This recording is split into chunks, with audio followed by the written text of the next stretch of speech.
Okay, so the first thing I want to point out that's just a little bit different on this map to others is how to sell the decorations on all of the farms. It is really simple, but I thought I'd just make a quick video about it anyway. First job is to purchase the farm and then also purchase the common land. Once you own both of those things, you'll be able to go into the construction menu and that is a placeable, and so those placeables sell no problem. And if we go over here, these are decorations, and decorations sell, and these are mods, and the mods also sell. That's another mod.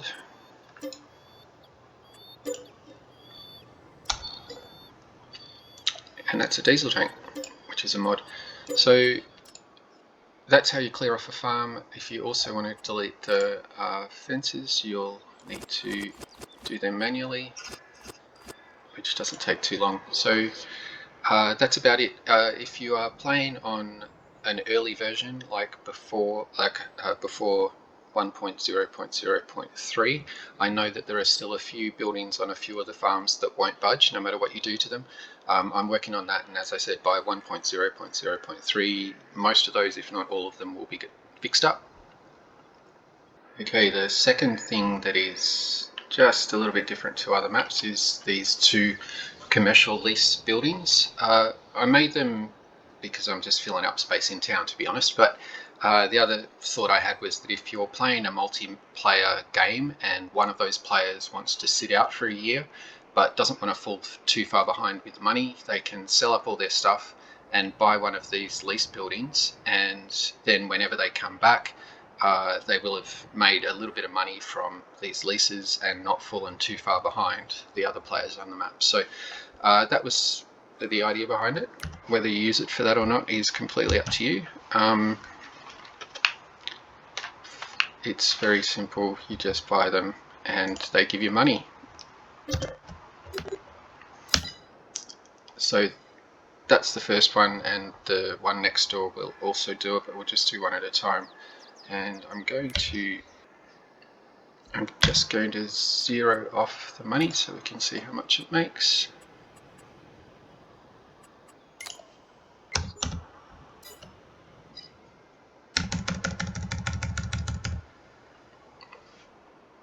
I'm pretty sure this one makes $750 an hour and the other one makes $400 from memory. Yep, this one's $750 and we'll sell that and buy that.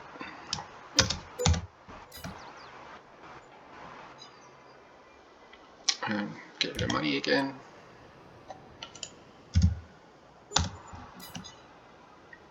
And when we pop around to 12, we should have $400 up there. So this one here I've got set up as an agricultural college, which sort of matches in with the storyline for the map. And this one here is a mighty mini storage. Yeah, and as you can see there, that makes $400 an hour. You can do the maths yourself. Obviously, that'll depend on how many days a month you're playing and things like that as well.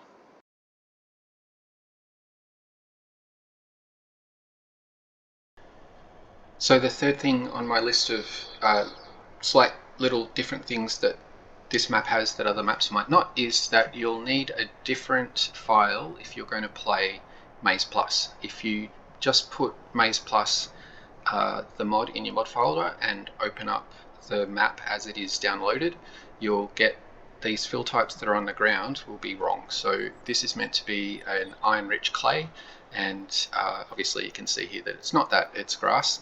And also up at the quarry, one of the stones up there is grain or something like that. So what you do to fix that, I'll show you right now.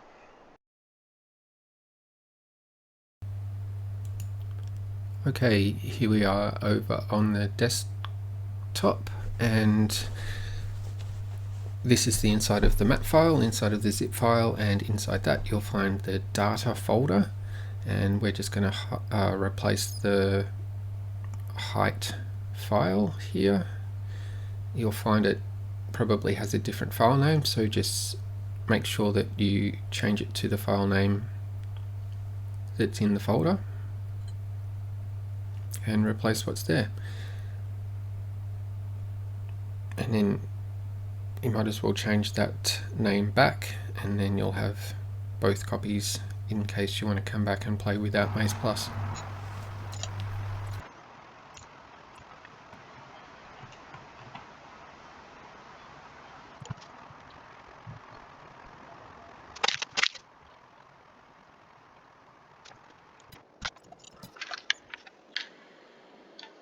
Okay, now that we've got the height types, the height file in the right place, you can see here that we've got the limestone back. That was grain before, and the stone was always good. We'll just zip over to the train yards, the rail yards, and the clay over there, which was grass, should be clay again.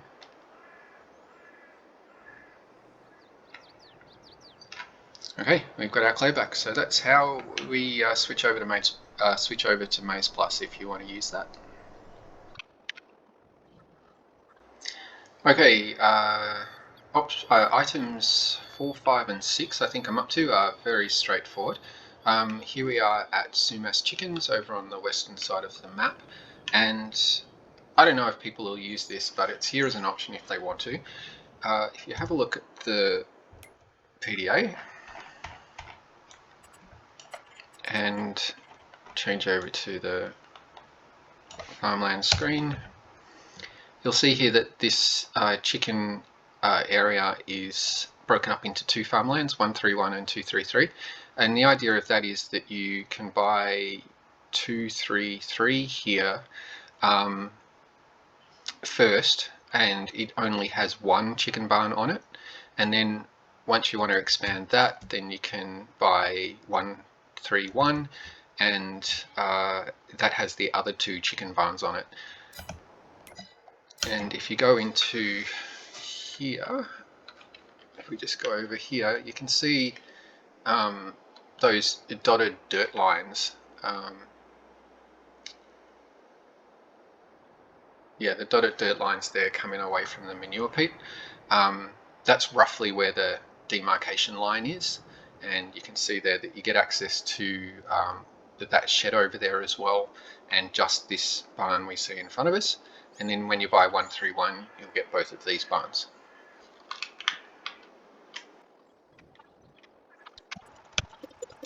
So we've just flown over to the Deroche farm, and it has this gate along here with the feeding troughs, and a couple of the YouTubers have found out that this is an animal pen. It's I set it up as summer grazing, so I guess in winter the cows are in there, and then in summer they're let out to graze here. And the thing that I want to show you is if we come around about here and press open gate, you'll see that we've got a disappearing fence that wraps all the way around each of the cow pens, as you can see here, and that's for that side. And then if we come over to this side, it's around about here. Actually no, it's over, I can't remember where I put it. That's the gate for the gate. I think it's actually over this end. Yep. Yeah, so you see a second one pops up there. So now we can go and turn off the first one. So that's down. And the second one is there. So those are the disappearing cow fields on the Deroche farm.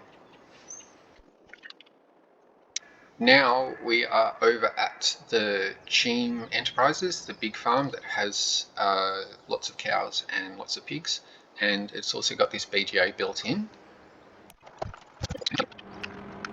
And now that we own it, we can go into the productions menu, and we can see here that the ingredients for this BGA are quite complex, and you've got lots of different options. That's because this is based on, you can see there, the industrial BGA by Disturb Simulations.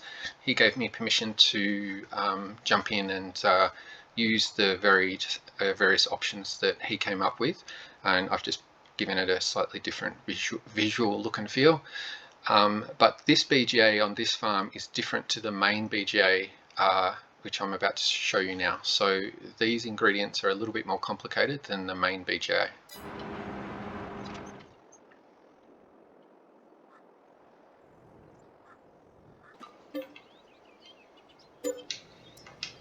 So with this one you need to buy the land and then the BGA, but the land isn't that expensive. And like I was saying, once you own the production, you can see that the biogas plant has very different ingredient list compared with the industrial BGA. Okay, the final thing on my list is replaceable forests, but before we get to that I just wanted to point out that here we are at the main narratives starter farm, and there's the sleep trigger here, but I don't think anyone else has pointed out that we've also got the wardrobe trigger over here. So yeah, there we go. We can go in and change our clothes there if we want to. The final thing on my list, like I was saying, is replaceable forests. So farmland 178 and farmland 179 have a couple of different options for you, and they are the two forests that are there on either side of the creek. Jump over to the farmland screen. The creek runs up and down here, and we can see farmland 178 here, we'll buy that, and 179, we don't have enough money. Now we've got some money we can buy. Now we own them. If we come over to the sawmill, which is just down here, and you can see that there are two small spruce trees out the front of the sawmill there.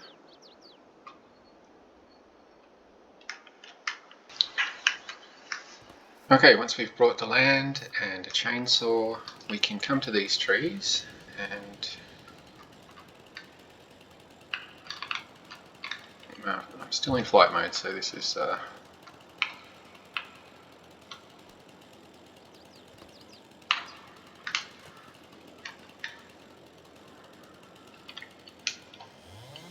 okay, once we've chopped this one down, which you'll notice is the western tree, the tree on the western side of the map, and jump over here, you'll see that farmland 178 here now has no trees in it. And if we go back,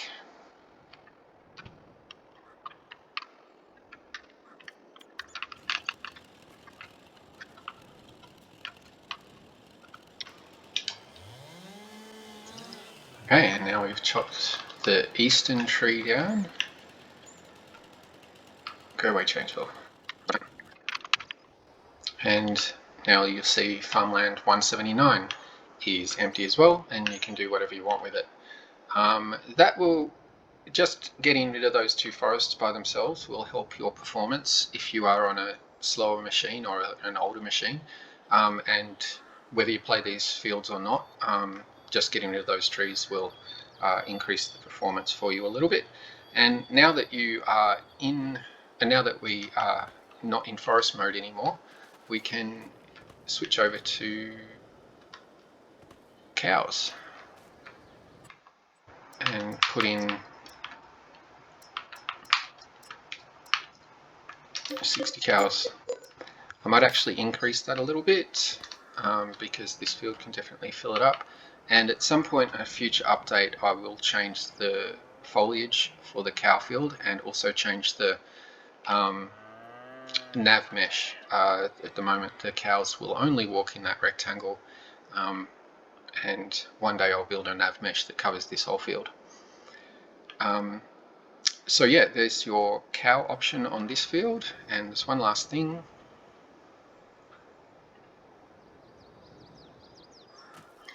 If you come over to this shed, at the moment it's set up nicely for a logging situation. This could be a logging shed, and you could use this area as a bit of a staging post. But now that we are in cow mode, you can see in the corner there we've got open gate again, and that has given us a little cow yard here with a loading chute. And when I do get around to updating this field properly, I will bring the animal trigger over to this loading chute, because I like putting the animal triggers right about here.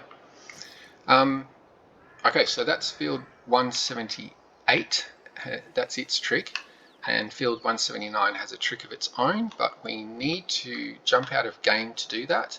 What I'm going to do first is just make a save, and once we're out of the game I will show you what to do.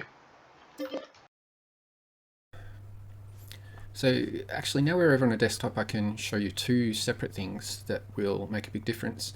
The first one I'll continue is the secret surprise that Farmland 179 has. So if you go into My Games, if you're on a PC obviously, and Farming Simulator 22, and come down to the save game that you just saved, which for me was save game 3, there's a folder here called tree plant important, and if you drop this tree plant folder file into your there we go, tree plant, it's just got to be tree plant XML.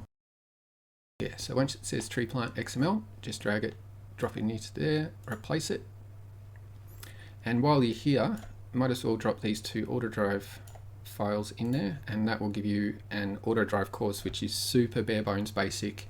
It doesn't have all that many points on it, but it does go all over the map, and you can customize it any way you like. So that's how you drop in the tree plant XML plus the AutoDrive files, and just replace what's there, and we'll jump back into game and see what happens. Okay, now we are back in game, in our save game that we saved before jumping out, and we're going to fly over to field 179 and see what that tree plant XML did. So you can see here it's given us a plantable and a pre-planted forestry forest, and it's been designed that each stage of each of the trees, the pines and the spruces, is at each of the possible stages that they can be at, if that makes sense. So in theory that means that each year one of these rows of trees, or triple rows of trees or double rows of trees, will come to maturity, and you can come in and just harvest the mature trees and then also replant them with new saplings, and then you've obviously made a good profit off that many trees. I can't remember, I did actually have it written down how many trees were there, but there are over 100, possibly in each row there's definitely over 50, so they will make you a very good profit, and you can keep that profit churning over year after year as each of these rows of trees comes to maturity. So that's basically all of the tricks that I had in this map, all of the things that you wouldn't normally find on a map. And yeah, I hope you enjoyed this. Give us a thumbs up and a like and subscribe and all that stuff, and drop a comment. And if you've got any questions at all, jump over to Discord. It's the best place to ask them, and yeah, we'll get back to you. Thanks for watching.